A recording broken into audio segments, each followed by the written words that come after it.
안녕하세요. 투자의 신에 오신 여러분을 환영합니다.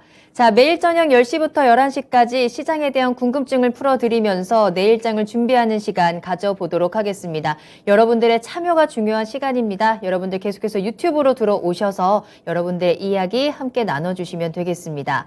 자, 오늘은 참 정신없는 어제 이제 대선을 치르고 나서 뭔가 새롭게 바뀐 듯? 아무것도 바뀐 게 없는 시장이기도 했는데요. 자, 이제 내일장을 준비하는 오늘의 투자의 신을 소개하도록 하겠습니다. 오늘은 이광무 전문가님과 함께 하겠습니다. 전문가님 안녕하세요. 네, 안녕하세요. 반갑습니다. 자, 조금 전에 EJ를 마치고 돌아오셨습니다. 네. 사실 오늘 아침부터 굉장히 바쁘셨을 것 같고 오늘 하루 종일 뭐 대선에 대한 이야기 또 최근에는 네. 우리 우크라 전쟁에 대한 이야기를 굉장히 많이 했기 때문에 과연 이 투자의 신에서는 오늘은 어떤 이야기를 좀 나눠볼까 굉장히 고민을 많이 했거든요. 네. 그래서 앞서서 이제 EJ 방송하실 때 제가 채팅창 들어가서 여러분 어떤 점이 궁금하신가요?를 미리 좀 질문을 받았습니다. 네, 어떤 질문이 많이 올라왔나요? 어떤 섹터에 들어가야 되는지, 그리고 이제 앞으로 물가라든지 금리에 대한 부분, 네. 그리고 이제 사드 보복 네. 관련해서 그 섹터도 궁금하다라고 하시고, 지금 보니까 미국 선물 시장이 좀 많이 내려가고 있어서 이에 대한 걱정들도 좀 하시더라고요. 자, 지금 여러분들께 받은 질문들 오늘 1시간 동안 차근차근 좀 풀어가 보도록 하겠고요. 계속해서 새로운 질문들 올려주시면 되겠습니다. 지금 투자의 신은 여러분들과 소통하고 또 수다 떨면서 진행이 되는 프로그램이기 때문에 자, 지금 바로 유튜브에 토마토TV 검색하고 들어오셔서요. 실시간 채팅창으로 자, 그동안 내가 가지고 있었던 시장에 대한 궁금증들 함께 올려주시고요. 또 저희가 종목 진단도 해드리고 있으니까요. 지금부터 자유롭게 여러분들의 궁금증을 다 풀어주시면 되겠습니다. 자, 그럼 지금 함께 하시는 시청자분들 인사하면서 시작을 해보도록 할게요. 자, 앞서 9시부터 함께하고 계셨던 분들이죠. 쫄보님 반갑습니다. 마그마님, 또 서당계 1년차님도 함께하고 계시고요. 노자성님 반갑습니다. 진정주린이님도 와우 보람님이 이 시간까지 함께 하시네 하셨는데 앞으로는 계속해서 10시부터 11시까지 함께 할 거니까요. 이 시간도 기억하고 꼭 와주시길 바라겠습니다. 자, 그리고 채팅창 보니까 앞서서 EJ에서 이재필 전문가님하고 클로징의 멘트가 좀 겹치셨잖아요. 아, 참 귀여웠다라는 반응도 네. 함께 보내주고 계시고 또 광무쌤의 야근을 응원함과 동시에 우리 광무쌤 신혼인데 이렇게 야근해서 어떡하나 하는 걱정도 좀 함께 해주고 계시거든요. 그러니까요. 토끼 같은 와이프 두고 열심히 열일하고 있습니다. 그러니까요. 네, 주식 시장 걱정 때문에 제가 왔고요. 네. 근데 오늘 시장은 좀 그래도 반등했기 때문에 맞아요. 조금이나마 조금 마음이 편하지 않을까. 그리고 큰 거사를 치는 것처럼 대선이라는 이벤트를 지났기 때문에 일단은 뭐 좀 네, 통합의 뭔가 길로 풀릴까요? 통합의 길로 뭔가 이제 오롯이 주식에 집중할 수 있는 그런 기회가 되지 않을까 생각합니다. 그동안 뭔가 계속해서 이 이슈 때문에 네. 우리가 뭔가 좀 움츠리고 지켜봤던, 관망했던 그 부분들이 어느 산 하나를 좀 넘으면서 앞으로 새로운 변화를 좀 기대하면서 이제 조금 더 주식시장이 활발하게 또 그와 관련된 종목들이 좀 움직이지 않을까라는 기대감도 가져봅니다. 채팅창에 그런 질문도 올라옵니다. 그렇다면 대체 신혼은 언제까지인가요? 신혼 언제까지라고 생각하세요? 저보다 먼저 선배님이시잖아요. 예. 그렇죠. 신혼은 언제까지인가요? 신혼은 네. 언제까지일까요? 일단 이것도 좀 답변 좀 올려주시면 안 될까요? 네. 그러네요. 여러분들의 의견을 받도록 하겠습니다. 네. 여러분이 생각하는 신혼은 언제까지인지 또 저희가 그에 대한 네. 이야기도 함께 해보도록 하겠습니다. 자, 그렇다면 오늘 이광무 전문가님과 함께 내일장을 이제 준비를 해봐야 되는데 앞서서 이제 여러 가지 질문들을 미리 받았다라고 했잖아요. 그 네. 가운데 일단 가장 먼저 체크해봐야 될 부분은 지금 미 선물 시장이 내려가고 있다라는 점일 것 같아요. 어제 이제 뉴욕 증시도 좀 반등이 나왔고 오늘 그에 따라서 우리 증시도 좀 강한 반등이 나와서 굉장히 좋았는데 지금 미 선물 시장이 지금 한 1% 내외 하락세를 보여주고 있거든요. 네. 그렇다 보니까 아, 내일장은 좀 힘들 수도 있겠다라는 댓글들도 많이 올려주고 계신데 어떻게 네. 보세요? 일단 저도 이제 방송하는 동안에 어떤 이슈가 어떤 뉴스가 새로 나왔는지는 아직 살펴보진 못했지만 오늘 전체적인 시장에 대한 내용들 보시게 되면은 어제 이제 나스닥이 크게 올랐고 덕분에 우리 증시도 출발이 좋았잖아요. 네. 근데 이제 어제 나스닥이 크게 올랐을 때 이제 미국과 영국, 그러니까 주요 국가에서 중동 국가, 오펙 국가들에게 원유를 좀 더 생산할 수 있겠는가에 증산에 대해서 대한, 네. 요청을 했습니다. 그렇다 보니까 지금 대러시아, 그러니까 러시아에 대한 제재 때문에 러시아의 원유가 이제 앞으로 유통되기가 힘들겠죠. 그러면은 안 그래도 인플레이션에 대한 고유가에 대한 기조가 상당히 폭등을 했습니다. 이것을 좀 어제 새롭게 요청했다는 측면에서 진정이 되면서 시장에 대한 인플레이션에 대한 걱정도 조금은 좀 낮췄고 네. 이 때문에 하락을 했는데 근데 이제 명확하게 보면은 오펙 국가들에게 요청을 했는데 이거는 아직까지 공식적 답변이 나오지 않은 것이고요. 그리고 만약에 네. 이 답변이 나온다라면은 어떤 일부 특정 국가에 대해서 증산을 할 수는 없을 겁니다. 오펙 전체적으로 했을 때 동의를 구하고 이제 이 증산을 해야 되기 때문에 이 공식적인 답변이 나오기 위해서는 오펙 회의를 지나쳐야 될 거예요. 그러면은 이미 3월달 오펙 회의는 지나갔기 때문에 네. 공식적인 절차까지 시간이 좀 걸릴 수 있다라는 것 측면이고 그리고 또 한 가지가 오늘은 이제 우리 증시 안에서도 이런 얘기가 있었습니다. 우크라이나 내부에서 우크라이나 안에서도 반정부군이 있지 않습니까? 뭐 특정 지역에 대한 독립을 원하는 반군들이 있는데 네. 우크라이나 정부와 반군들 간의 협의 가능성에 대한 내용이 나왔습니다. 협상 가능성이죠. 근데 이제 러시아와 우크라이나에 대한 협상으로 이제 이어져야 되는데 근데 이건 또 역시나 공식적인 답변은 아직은 아니다라고 할 수 있겠고 그리고 또 한 가지가 있습니다. 지금 사실 어제 미 증시와 네. 오늘 우리 증시에 반영을 되진 않았는데 이제 전반적으로 했을 때 모든 국가들이 러시아 제재에 동참을 하고 있습니다. 네. 근데 여기에서 이제 미국이 또 하나 큰 수를 던졌어요. 중국에 대해서도 러시아 제재에 동참할 것을 좀 뭐랄까 제한이 아니라 좀 이렇게 좀 강하게 그렇죠. 어필했겠죠. 했나요? 그래서 이제 미국과 중국의 불안정한 모습들 이런 내용들 때문에 시장에서는 아직 오늘 미 증시와 우리 증시에 반영되지 않았던 이 문제까지도 리스크가 되지 않았나 생각이 됩니다. 자, 그러다 보니까 이제 오늘은 이렇게 상승을 했는데 내일장은 조금 더 다시 한번 조정이 나오지 않을까라는 좀 불안한 생각을 가지는 상황에서 여러분들 종목 궁금하신 거 있으시다면 같이 올려주시면 되겠습니다. 유튜브에 토마토TV 검색하고 들어오시고요. 종목명, 매수가 비중 올려주세요. 이렇게 조금 변동성이 커지는 시장에서 내 종목 어떻게 대응을 할까요? 그에 대한 해답도 함께 전해드리도록 하겠습니다. 자, 그리고 이제 관련해서 오늘 이제 소비자 물가지수 발표도 앞두고 있는데, 이런 이야기들이 있어요. 소비자 물가지수 만약에 강하게 나온다면, 정말로 이 미 선물 시장이 지금 하락하고 있는 것과 연관이 돼서 내일 우리 시장 다시 한번 좀 급락이 나오지 않을까.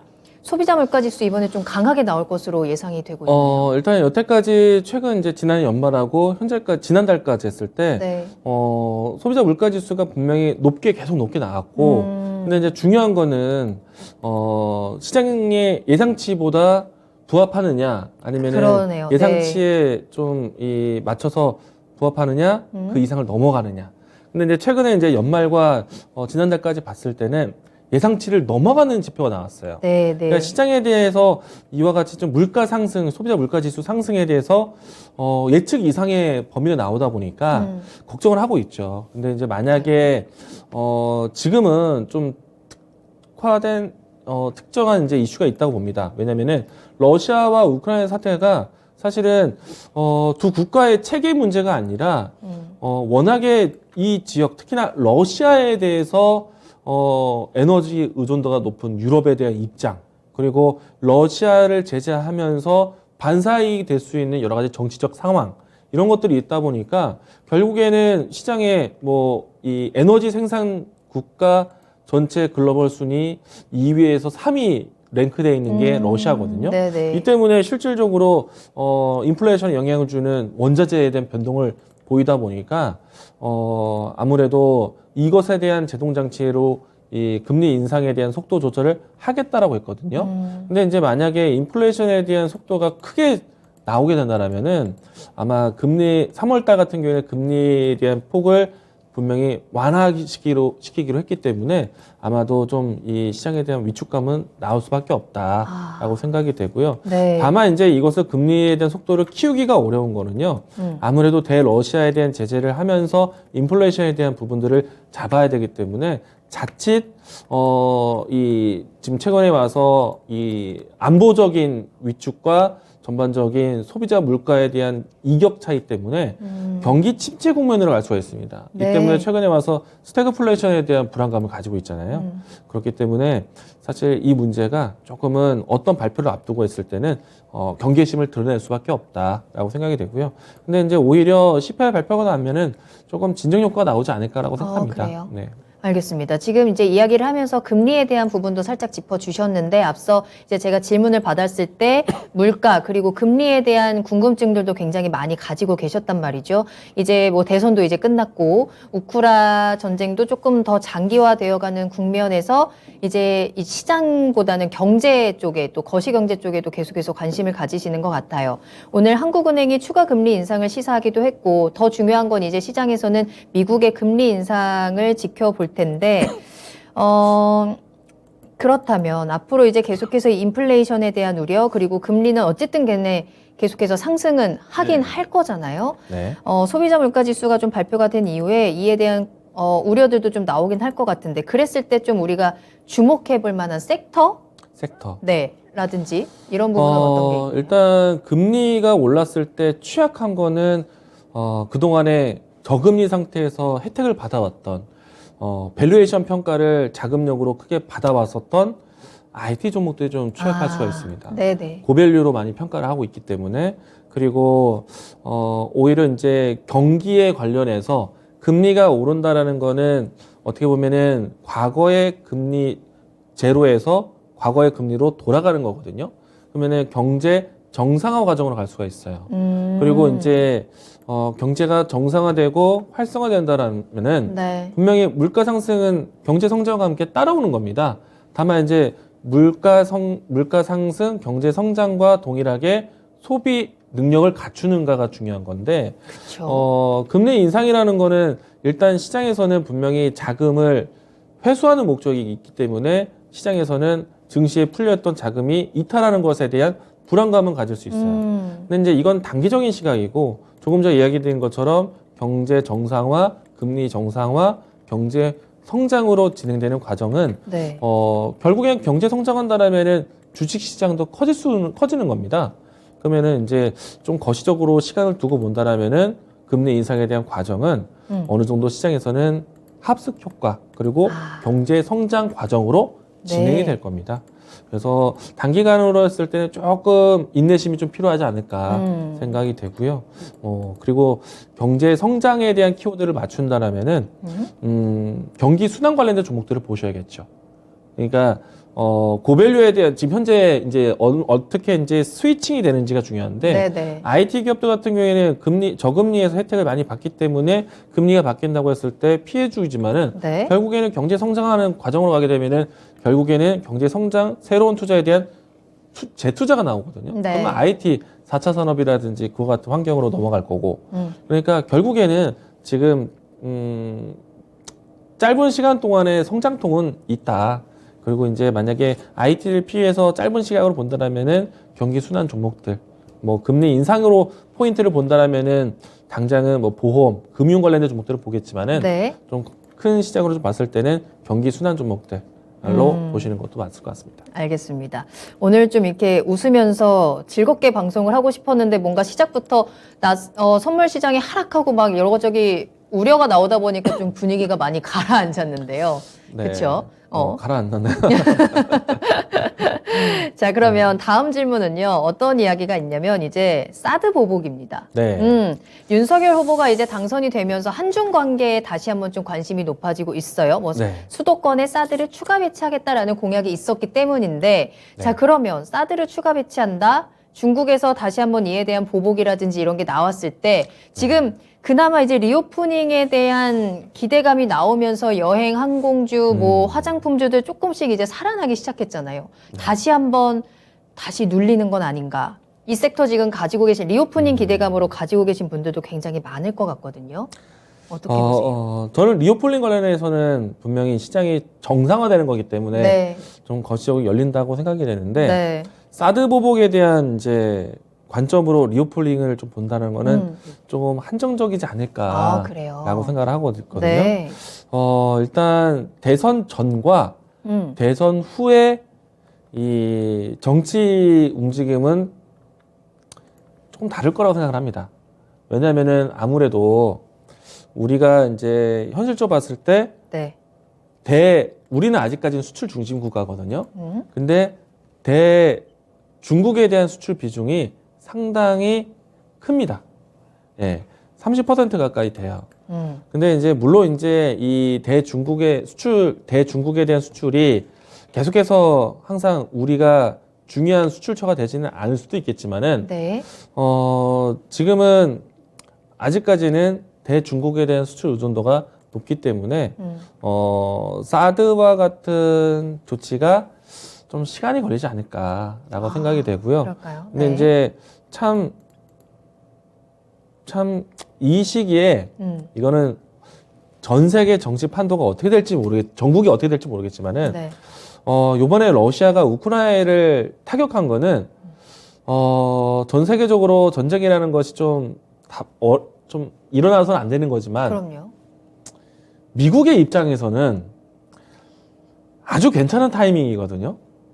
이거는 뭐 제가 전쟁 광은 아니지만 왜냐면은 미국의 입장에서는 바이든의 지지율이 좀 부족할 때 아무래도 자주 국방에 대한 이야기들이 나온다라면은 지지율은 올라가겠고. 그러네요. 근데 그뿐만 아니라 네. 미국의 이제 걸림돌이었던 중국을 한번 싸워봤고 그 다음에 걸림돌이 될 수 있는 네. 러시아. 지금은 이제 러시아가 먼저 침공했다는 이야기로 해서 지금 모든 국가가 러시아를 응징하는 혹은 러시아를 배제하는 그런 관점을 왔기 때문에 네. 사실 어떻게 보면 미국은 손쉽게 코를 풀고 있는 거죠. 게다가 미국이 전통적으로 가장 중요한 산업은 하나는 에너지고 하나는 네. 자동차인데 사실 러시아에 미국산 자동차가 들어가는 거는 사실 어렵다고 봐요. 그런데 러시아의 에너지는 다릅니다. 러시아의 에너지를 막으면 반사적으로 커질 수 있는 에너지 시장은 미국이에요. 그렇죠? 그러면 지금 이거 어떻게 보면은 미국이 조심스럽게 러시아에 핑계를 대고 중국을 또 견제를 할 수 있기 때문에 그러면은 우리가 여기에서 어디에 붙어야 될까? 이거는 참 빨리 결정을 못 하겠지만 네. 그러니까 중국의 의존도가 높았던 수출에 대한 비중도 달라질 수도 있는 계기가 될 수도 있지 않을까. 그러면은 한한령에 대한 해제가 아직도 열려 있는 건 아닌데 네. 이미 우리는 중국에 대한 문화부터 해서 여러 가지가 닫혀 있는 마당에 사드가 뭘 보복을 받을 게 있고, 그렇죠? 뭐 제 생각이 이렇습니다. 뭐 정치적인 생각은 아니지만은 지금은 정말 미국이 정말 아주 좋은 타이밍이 되지 않았나. 과연 이 전쟁이 누구를 위한 전쟁인가라는 생각을 항상 했었는데 어떻게 보면 미국에게 좀 가장 이득이 좀 많이 되는 전쟁이다라는 생각은 드네요. 미국은 이제 꼭 먹고 알 먹고 또 가만히 앉아서 그렇죠. 좀 눈엣 가시였던 것들이 좀 해결이 되고 있고 그 안에서 이제 우리는 중국과 미국과의 관계 또 그 안에서 이제 우리 시장에 대한 우리 경제에 대한 어느 정도의 이제 대안들을 계속 마련을 해야 할 텐데 그렇게 생각해 보면은 지금은 미국과 투자를 방향성을 같이 가준다면 상당히 좋겠죠. 아하, 혹시 물론 이제 저는 생각하는 섹터가 있습니다. 말해주세요. 말해주세요. 여기 투자의 저는 시인이잖아요. 가장 이제 미국에서 원하고 있는 건 뭐냐면은 가장 중요한 건 자동차 산업이고 에너지 사업이란 말이에요. 자동차. 그렇죠. 근데 이제 에너지 사업은 유럽 때문에 미국에 대한 에너지 산업이 잘 될 거라고 봅니다. 네. 근데 우리는 산유국은 아니기 때문에 여기에서 얻어질 수 있는 거는 뭐 미국으로의 우회, 제3국으로의 에너지원을 구해온다라는 유럽의 정책이 나온다라면은 조선주들에 대한 정말 발주 가능성이 열리지 않겠는가. 근데 이제 러시아에 대한 에너지가 막히게 되면은 유럽은 어디서 끌고 와야 되느냐? 첫 번째는 중동, 미국, 그리고 카타르. 근데 이 세 지역을 보시게 되면은 중동 같은 경우에는 에너지 잘 팔아서 우리나라가 득보는 경우는 보통 플랜트 산업. 근데 그걸 본다라면 보통 지금 중동에서 플랜트 산업 준비하고 있는 게 어떤 거냐면은 과거에는 해양이라든지 아니면 태양광 플랜트 산업을 융합하는 게 목적 이제 좀 이야기가 많이 되는데 네. 지금은 이미 갖추고 있는 플랜트 산업에서 추가적인 이 에너지를 할 수 있는 거는 수소란 말이에요. 수소. 중동이 의외로 수소 플랜트 산업을 이제 준비를 할 거고 음. 또 이제 러시아 때문에 이제 미국과 카타르를 보게 되면은 미국 같은 경우에는 우리나라가 추가적으로 유럽에서 물량을 발주를 내야 됩니다. 네. 그러니까 LNG 선에 대한 발주를 낼 것인가 이걸 지켜봐야 되는데 이거는 좀 당장은 우리가 맞다 틀리다고 보긴 좀 어려워요. 왜냐하면 유럽 자체로 봤을 때는 신재생 에너지에 대한 투자를 공격적으로 해왔기 때문에 에너지 의존도를 신재생 에너지 쪽으로 돌리려고 하지 가스에 대한 조달을 우회적으로 하기 위해서 선박 발주하기는 조금은 이제 아주 폭발적이지 않을 수 있다. 그렇기 때문에 신재생 에너지 쪽. 근데 네. 마침 우리나라 신재생 에너지 산업들이 미국과 유럽의 해외 현지 건설을 많이 합니다. 풍력 같은 경우에는 우리나라가 거의 탑 기술이에요. 전 세계 풍력에서 50%가 우리나라 기술이기 때문에 그렇기 때문에 풍력 에너지와 같은 뭐 신재생 에너지. 근데 네. 여기서 이제 또 재밌는 게 네. 카타르 지역이 LNG선 수주가 가장 많이 나옵니다. 그러면은 지금 최근 2년 동안에 카타르 지역에서 LNG선 발주가 3대밖에 안 나왔거든요. 아, 그래요? 굉장히 적게 나온 거예요. 네. 그러면 앞으로 대규모로 나오게 되면은 중국과 우리나라가 가져갈 텐데 전 세계의 LNG 선박 발주가 나왔을 때 80% 넘게는 우리나라가 따왔어요. 여기서 이제 러시아와 유럽의 에너지 관계가 길어진다라면은 에너지 수출에 미국이 가장 유리할 게고 그 사이사이에 우리나라도 얻을 게 많다는 거죠. 수혜는 분명히 그쵸? 있긴 있겠네요. 그래서 에너지 쪽으로 해서 이렇게 보시면 되겠고 네. 미국의 투자에 대한 방향을 따라간다면은 따라간다면 제가 말하고 싶은 자동차. 거는 자동차. 자동차. 근데 자동차의 패러다임이 나오고 있습니다. 이제 전기차 시장을 그쵸. 준비를 하고 있어요. 언젠가는 우리 모두가 차를 바꿔야 할 그렇죠. 때가 분명히 오겠죠. 그 전환을 응. 가장 크게 하는 지역이 미국, 네. 중국, 유럽인데 유럽은 지금 금융 위기부터 해서 좀 전쟁 우려 안보 위기까지 여러 가지 야단이 났습니다. 근데 이제 중국은 이미 갖춰졌지만 중국은 테슬라 모터스부터 해서 중국 정부가 관리를 하고 있어요. 그러면 이제 미국이지 않습니까? 네. 근데 전 세계에서 지금 가장 속도를 빠르게 준비를 하고 있는 거는 미국이에요. 근데 미국의 대부분의 공장 증설을 우리나라 기업이 같이 합니다. 그럼 2차 전지에 대한 새로운 시장이 준비가 되겠죠. 이런 쪽을 보시면 될 거라고 봅니다. 알겠습니다. 자, 과연 우리가 어떤 섹터를 봐야 하는 것이냐? 에너지, 조선주, 자동차, 2차 전지 관련해서 좀 짚어주셨습니다. 그리고 이제 친환경 에너지에 대한 이야기를 하시면서 수소도 짚어주셨는데 그렇지 않아도 수소 섹터 전망에 대한 궁금증들도 굉장히 많이 올라오고 있고요.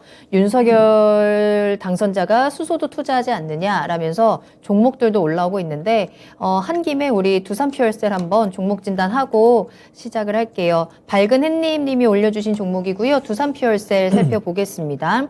51,162원에 매수를 하셨어요. 비중은 8% 보유를 하고 계신데 추가 매수를 해도 되는지 궁금하다라고 하십니다.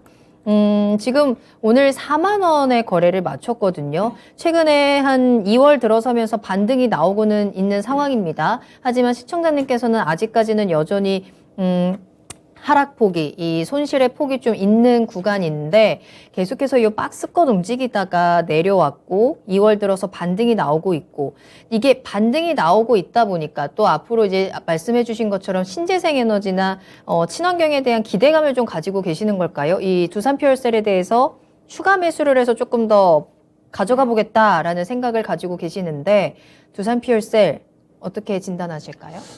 일단은 비중이 높지 않다는 게 좀 다행이라고 생각을 합니다. 네. 5만 원대 갖고 계신 상태에서 지금 손실폭은 좀 있으시지만 저는 현재의 위치에서는 충분히 추가 매수를 하셔도 괜찮다라는 생각이 들어요. 근데 이거는 이제 윤석열 당선인이 되었다고 해서 보는 섹터라기보다는 네. 지금 제가 한때 이제 종목 추천했던 종목이 하나솔루션하고 그리고 효성첨단 소재를 이야기 드린 바가 있거든요. 근데 이제 그때 당시에 이제 이런 얘기를 했습니다. 하나라는 그룹이 바뀐다. 효성이라는 그룹이 바뀐다. 왜? 수소 에너지 때문에. 그래서 이제 하나그룹과 효성 그룹에 대한 수소 에너지 투자에 대해서 얘기를 공격적으로 이야기 드린 적이 있거든요. 네. 근데 이제 그 이야기를 한 지가 벌써 2년이 넘었습니다. 물론 이제 그 사이 동안에 큰 수익이 났어요. 여러분들도 많이 기억하실 거 봅니다. 제가 똑같이 이야기했거든요. 하나라는 그룹이 바뀐다. 효성이라는 그룹이 바뀐다.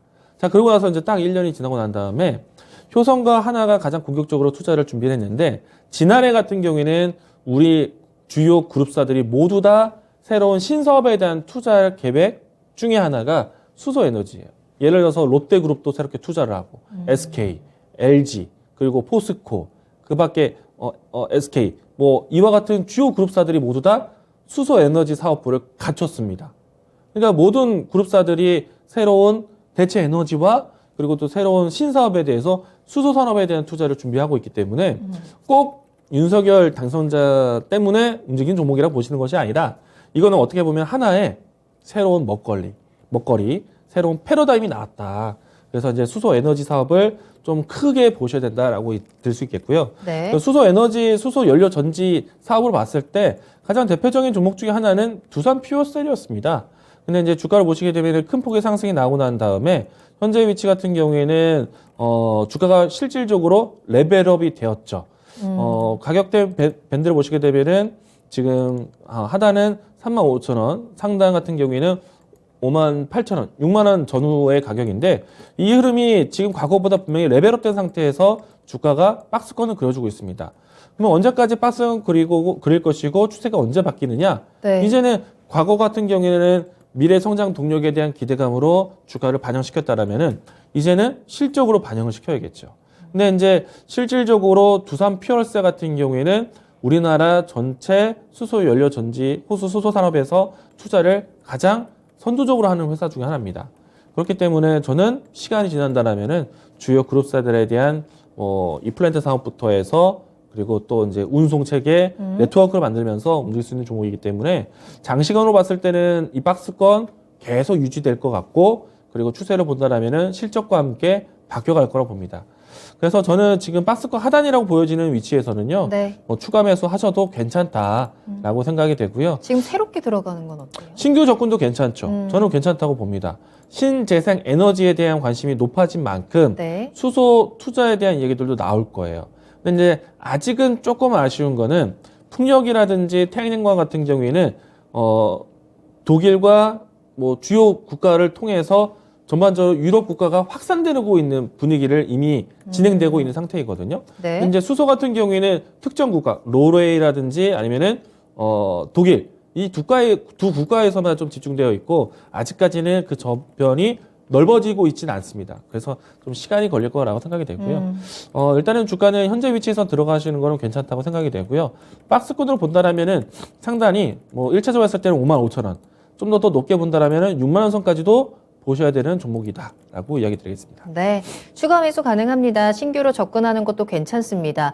확실히 이 수소 산업이라는 게, 수소 에너지라는 게 성장성이라든지 잠재력은 충분한 것 같은데 참 오랫동안 좀 주가는 지지부진하고 좀 답답했단 말이죠. 앞으로도 조금 더 시간이 걸릴 수는 있겠지만 지금 대응이 가능한 부분이고 충분히 수익도 볼 수 있다라는 전망까지 함께 체크를 해드렸으니까요. 수소 섹터 그리고 두산 퓨얼셀 함께 참고해 보시길 바라겠습니다. 자, 그리고 오늘 방송 시작부터 많은 분들이 좀 궁금해하셨던 소비자 물가지수가 조금 전에 발표가 됐죠. 전년 대비해서 7.9%, 전월 대비해서는 0.8% 상승입니다. 근원 소비자 물가지수도 전월 대비해서 0.5% 상승으로 나오면서 예상치에 부합하는 지수가 나왔습니다.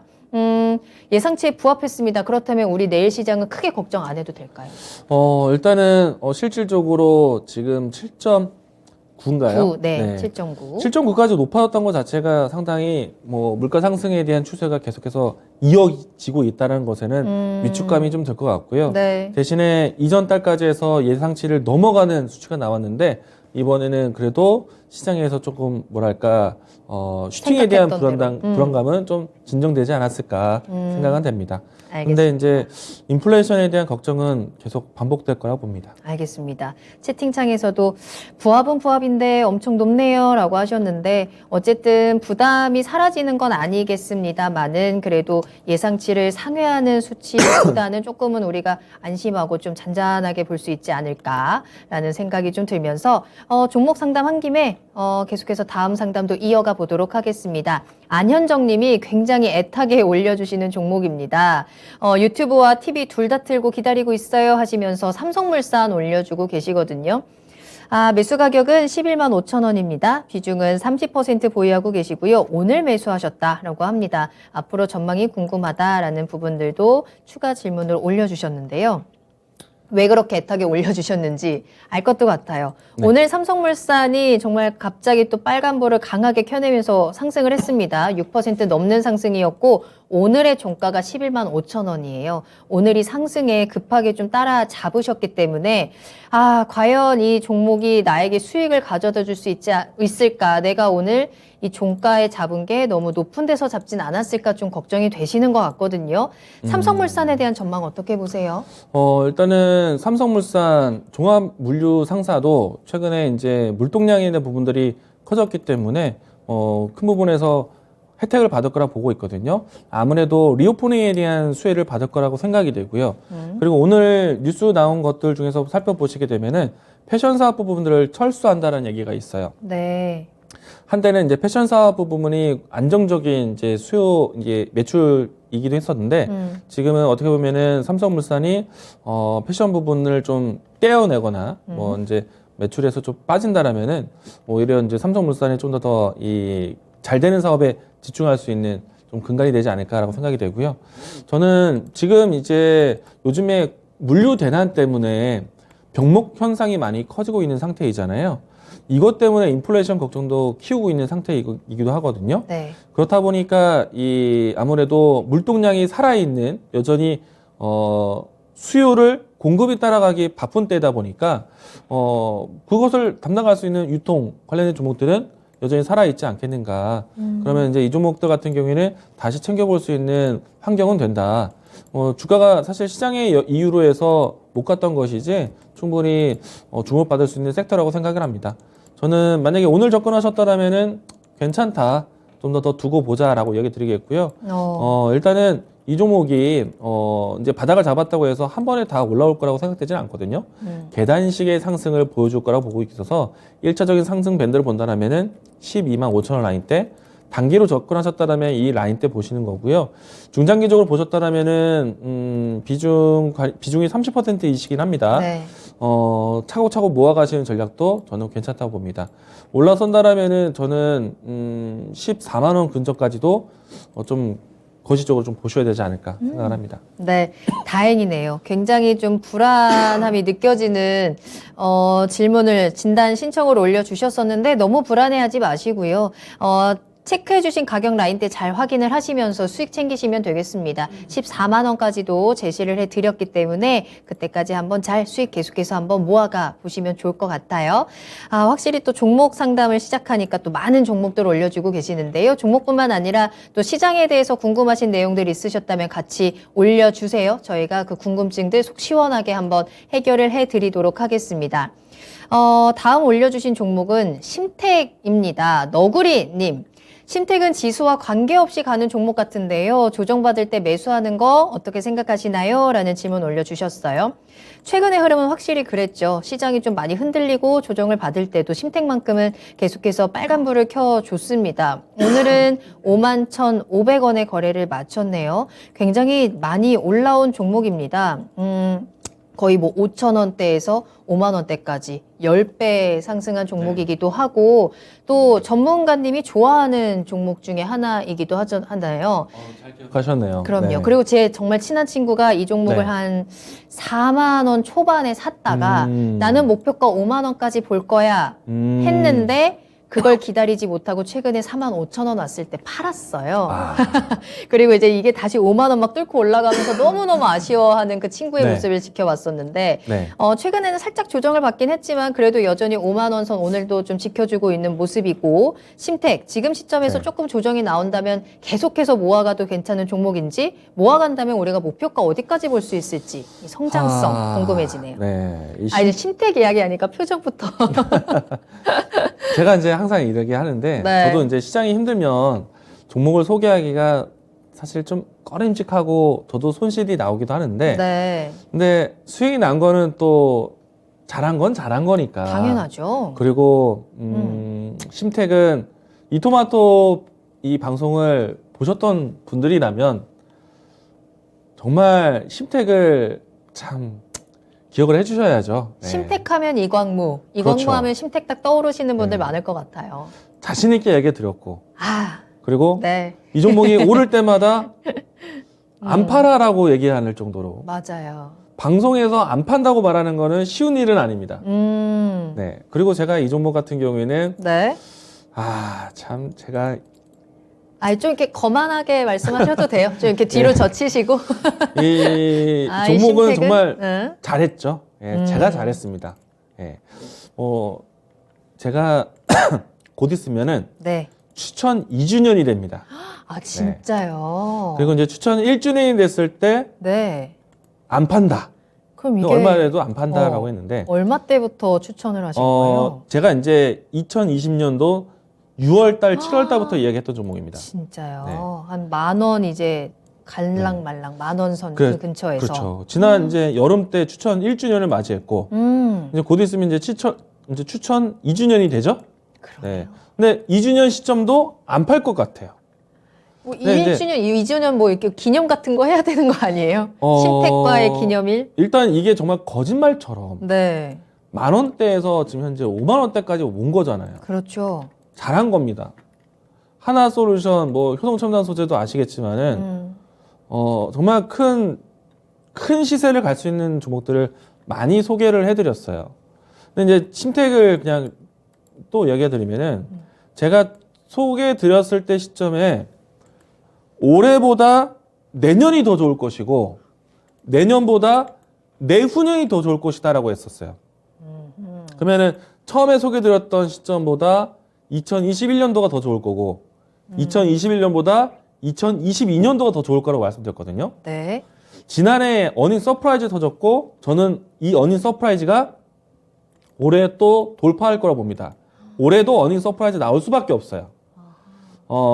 디램의 수요가 잘 될 수밖에 없겠고. 네. 근데 얼마 전에 또 삼성전자 필두로해서 디램 가격 올린다는 얘기 나왔습니다.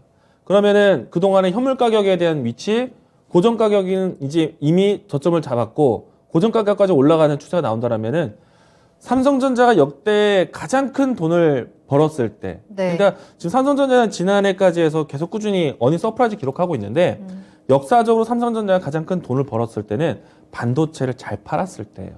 작년에도 반도체를 정말 잘 팔았거든요. 선발주 물량이 나와서. 근데 반도체를 잘 팔 때, 반도체 수익 날 때, 디램 가격 좋을 때예요. 그러면은 올해 디램 가격도 이제 상승하게 되면은 실적이 좋아질 테고, 네. 디램에 대한 매출 부분이 제일 큰 심택이 다른 PCB들보다는 유리할 거고, 또 여기에서 추가적으로 플랫칩 기술에 대한 관심이 높아지고 있습니다. 요즘에 FC, BGA라는 단어 많이 보고 계실 것 같고, 네네. 근데 심택 같은 경우에는 FC, BGA보다는 FC, CSP라는 게 잘 팔리는 회사인데, 요즘에 BGA가 워낙에 이제 이 수요가 높다 보니까 CSP까지 반사적으로 같이 올라가고 있어요. 근데 이제 심택이 지금도 장사가 원래 어려울 때인데 잘 되고 있어요. 그리고 3분기 때 잘 될 것이라고 했던 게 디램이 그때 가장 크게 폭발적으로 팔릴 수밖에 없습니다. 서버용으로 팔리는 이제 반도체인데 이 구글, 아마존, 페이스북, 기타 등등의 발주 물량이 올해 상반기에 나올 거예요. 그러면 이제 하반기에 포인트를 잡고 나오는 물량들이기 때문에 네. 그래서 올해 잘 될 수밖에 아하. 없습니다. 그러면 네. 여기까지 설명드리면은 제가 항상 강조드렸지만은 올해 3분기 때까지는 쥐고 가자라고 했어요. 그 전까지는 안 판다. 그러면은 내려오면은 더 사줘도 아니죠. 더 단다고 하는 거죠. 예, 꾸준하게 모아 가셔도 괜찮습니다. 묶고 더블로 가도 괜찮은 거예요? 여기서 더블 가면 10만 원을 가야 되는데 네. 그건 좀 고민 좀 해보겠습니다. 그럴까요? 네. 심택에 대한 이야기.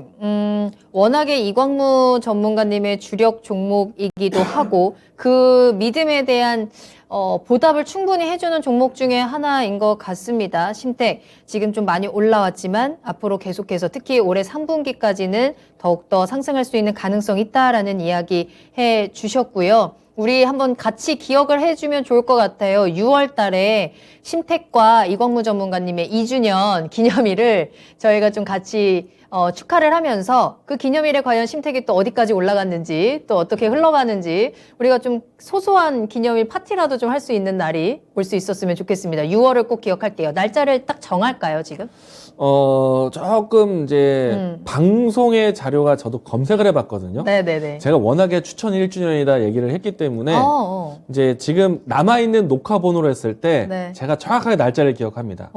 2020년 7월 15일 날짜거든요. 7월 15일. 네. 이게 자료로 봤을 때 저도 이제 그 이전 자료는 사실 안 나왔더라고요. 모르겠지만. 네, 이제 방송국 분들이 이제 자료를 올려주시니까. 한번 우리 PD님이 한번 찾아봐 주시면 좋을 것 그렇죠. 같네요. 그러면 이제 PD님의 2020년 숙제인 7월 걸로. 15일 날짜보다는 조금 더 앞당겨 주신다면. 앞당겨줄 수도 네. 있고. 자, 그럼 저희가 그 날짜가 확인이 된다면, 네. 저희가 방송에서 한번 2주년 기념 파티를 해보는 날도 한번 만들어 보도록 하겠습니다. 자, 심택에 대한 이야기까지 나눠봤고요. 다음은 심택 다음에 우리가 좀 만나볼 이야기는 기아입니다. 앞서서 이제 자동차에 대한 이야기를 또 해주기도 하셨잖아요. 미국과 이제 앞으로 개발 투자에 대한 방향성을 함께 가야 한다. 그런 의미에서 이제 구서원님께서는 기아 자동차를 가지고 계시거든요. 매수하신 가격이 82,000원이고요. 비중은 25% 보유하고 계십니다. 지금 손실을 보고 계신 구간인데 지금 당장 손실을 보고 팔아야 하는지 이 부분이 궁금하다라고 하셨거든요. 8만 원대에 매수를 하셨으면 글쎄요, 요 박스권에서 좀 답답할 때 들어가셨을까요? 특히나 최근에 좀 강한 하락세가 나타나기도 했네요. 굉장히 긴 장대 음봉이 파란불이 좀 중간에 체크가 되기도 합니다. 오늘은 그래도 1%대 반등을 보여주긴 했습니다만 그래도 7만 원 선에서 크게 뛰어오르지 못했고 시청자님께서는 좀 많이 답답하신 것 같아요. 이게 다시 올라올 수 있을까? 자동차에 대한 좀 전기차에 대한 긍정적인 이야기들을 해주셨는데 기아 자동차는 그와 연결을 했을 때 앞으로 전망 어떻게 보세요? 일단 저점인데 하는 종목이라고 보여지고요. 네. 그리고 꼭 반등이 나와야 되는 섹터이기도 합니다. 그런데 현실적으로 단기적으로 본다라면은 네. 두 가지 면이 안 좋아요. 첫 번째는 올해 초반에 출하량이 좋지는 않습니다. 그러니까 실적이 조금 주춤할 거라고 보고 있어요. 네. 그리고 이 출하량이 부족한 부분들은 사실은 이 전반적인 공급 체계에 대한 밸류 체인에 대한 쇼티지 현상 때문에 지금 발주가 다 채워지지 못하고 있거든요. 네. 주문 대기 건수들이 여전히 긴 상태이고 출하가 1월달, 2월달에 부진했습니다. 그래서 지난해에 비해서 부진했기 때문에 당연히 좀 주춤할 수밖에 없는 때이고요. 네. 다만 근데 이제 1분기 안에서 회복이 될 거라고 보여집니다. 그래서 3월달 이제 뭐 3월달 출하량 보면은 좀 회복되지 않을까 생각하고 있고요. 그리고 조금 안 좋은 이야기 중에 하나는 러시아의 이 부품 공장 네. 그리고 러시아로의 이 수출에 타격을 받을 수 있는 게 자동차 산업이기도 해요. 그렇다 보니까 단기적인 러시아 우크라이나 사태 속에서 단기적인 악재가 되었다라고 생각이 되고요. 다만 이제 지금 이 전기차 전환 때까지 주요 자동차 회사들 같은 경우에는 성장통이라는 걸 겪을 거예요. 네. 기존의 내연기관 차량에 대한 수요도 여전히 풍부한데 어느 시점에서는 전기차로 전환을 하는 그 시간이 있을 거예요. 근데 이제 저희 현대차, 기아차 같은 경우는 그 시간을 잘 활용하고 있다라고 생각되는데 일단 좀 긍정적인 면에서 본다라면은 지금 지난해까지는 절대적으로 테슬라 모터스 모델들이 잘 팔렸거든요. 네. 근데 지금 현재까지 발주 물량, 대기 물량들을 봤을 때는 현대기아차의 물량 이 수요가 상당히 줄 서 있다라고 합니다. 그리고 최근에 아주 근시각적으로 본다면은 테슬라 모터스에 대한 이 판매량보다 아이오닉 판매량이 훨씬 더 추월하고 있다라고 해요. 아, 그래요? 네. 그리고 EV6 같은 경우에서도 지금 현재 상당히 물량이 대기가 길다라고 하는데, 근데 사실은 전기차가 아무리 이렇게 좀 수요가 폭발한다 하더라도 연간 판매되는 대수가 크지 않다 보니까 기업의 전반적인 전체 매출의 도움은 아직은 좀 어렵다. 그냥 상징적 의미다라고 생각이 되고요. 다만 이제 1월달, 2월달에 부진할 것을 어느 정도 좀 예측한 상태였기 때문에 네. 3, 4월달부터는 좀 회복된다라면 주가는 금방 바닥을 찾아내지 않을까 생각을 합니다. 그래서 이제 전략적인 대응을 한다라면은 저는 8만 원대 갖고 계신 물량을 지금 팔지 말자, 기다리자. 그리고 추가 매수는 하지 말자. 왜냐면은 지금 보시니까 25% 갖고 계신 것 같은데 여기서 지금은 더 늘리지는 말자. 기다려보자. 기다리는 게 좀 필요하다고 이야기 드리겠습니다. 네. 기아 자동차가 가지고 있는 단계적인 장애물들은 분명히 있습니다. 하지만 기다려볼 수는 있을 것 같아요. 회복할 수 있는 기회가 있겠다. 지금 당장 대응하기보다는 조금 더 상황들을 지켜보시는 게 좋을 것 같습니다. 지금 보니까요. 미 국채 금리가 급등을 하고 있다라는 속보가 들어오고 있습니다. 그래서 지금 빨리 시장에서 도망쳐야 되는 것 아닌가요? 우리 앞서서 계속해서 내일장에 대한 이야기를 했었잖아요. 선물 시장이 조금 하락을 하고 있고 소비자 물가 지수가 어떻게 나오는지에 따라서 내일 좀 시장이 어떻게 될 것이다. 근데 지금 또 미 국채 금리에 대한 우려들을 또 하고 계시는데 미 국채 금리가 상승하고 있어요. 아무래도 그냥 지금 딱 이제 50분이거든요. 여러 가지 지금 상황들을 쫙 봤을 때 내일장 우리가 좀 어떻게 준비를 해야 되겠다라고 정리를 하면서 마무리를 하면 될 것 같은데요. 일단 어제 미 증시도 많이 올랐었고 오늘 우리 증시도 출발이 상당히 괜찮았거든요. 네. 어느 정도 상승하고 난 다음에 조정을 좀 보이는 과정이니까 일단은 뭐 크게 시장을 회피할 자리는 아니다. 회피할 자리는 아니다. 그 생각이 들고요. 네. 그리고 제가 이제 방송 중에 저도 이제 하단 자막을 봤는데 앞에 프로그램 방송할 때 22 이 기준금리 동결 얘기가 나왔어요. 그만큼 유럽 지역 내에서의 대러시아 관계가 상당히 조금 민감하다라고 생각이 되고요. 보통은 미국의 이 금리 상승을 앞두고 22에서는 먼저 선제적인 반응을 하지 않을까요 예상했는데 동결을 했다는 거는 어떻게 보면 좀 시장을 좀 방어적으로 나섰다라고 생각이 되고요. 그리고 이제 이와 같은 방어적인 전략이 인플레이션에 대한 압박이 나오는 상태라면은 유럽의 선택보다는 미국에 대한 선택이 높아질 수 있어요. 그러면 국채금리 변동에 대한 부분들, 인플레이션과 함께 단기적으로 나올 수밖에 없다라고 생각을 합니다. 이 부분들에 대해서는 좀 오늘 지표 변화가 좀 나왔을 것 같고요. 그러네요. 근데 이제 국제금리 변동에 대한 부분들 저도 이제 아직 이 데이터를 봐야겠지만은 네. 수치도 봐야겠지만은 내일장 우리 시장에 대한 변수 요인이 되진 않을 것 같아요. 네. 그래요. 이 부분에 대해서 좀 그래도 그러니까 좀 회피라기보다는 조금 관망세로 지켜보자. 그래요. 되겠습니다. 지금 올려주신 내용으로는 ECB가 채권 매입 종료 시기를 앞당겼다라는 뉴스도 좀 나오고 있는데요. 네. 이건 좀 어떻게 해석을 할까요? 이거는 이제 당연히 이제 긴축에 대한 모습들을 보여주는 거기 때문에 뭐 당연한 과정이라고 보입니다. 그래요? 크게 걱정하지 않아도 되겠습니다. 진정 주리님께서 맞아요. 내일만 있는 건 아니니까요 하셨는데 그렇습니다. 우리 내일장을 또 잘 보내고 나면 우리는 조금 더 먼 그림을 큰 그림을 보는 것도 분명히 중요하기 때문에 시장을 조금 더 멀리 바라보면서 내 종목에 대한 또 시장에 대한 대응 전략을 세우시면 될 것 같고요. 앞서서 심택에 대한 2주년 이야기를 했더니 2주년이면 신혼보다 긴 시간 아니냐. 아내보다 심택을 더 사랑하는 건 아니냐라는 글들이 나오고 있어요. 어떠신가요? 그러면은 앞에서 저희가 먼저 질문을 했잖아요. 거기에 대한 해답을 안 주셨네. 그러고 보니까 시청자분들이. 시청자분들에게 한번 여쭤봐야 될 것 같아요. 신혼은 언제까지이냐. 근데 일단은 이 노자성님께서는 2주년이면 신혼보다 긴 시간이다. 신혼은 2주년보단 짧다라고 생각을 하시는 것 같아요. 한 1년 정도를 보시는 건가? 자, 그랬을 때 심택이 더 좋으신가요? 어떠세요? 신혼은 언제까지다? 저요? 신혼이요?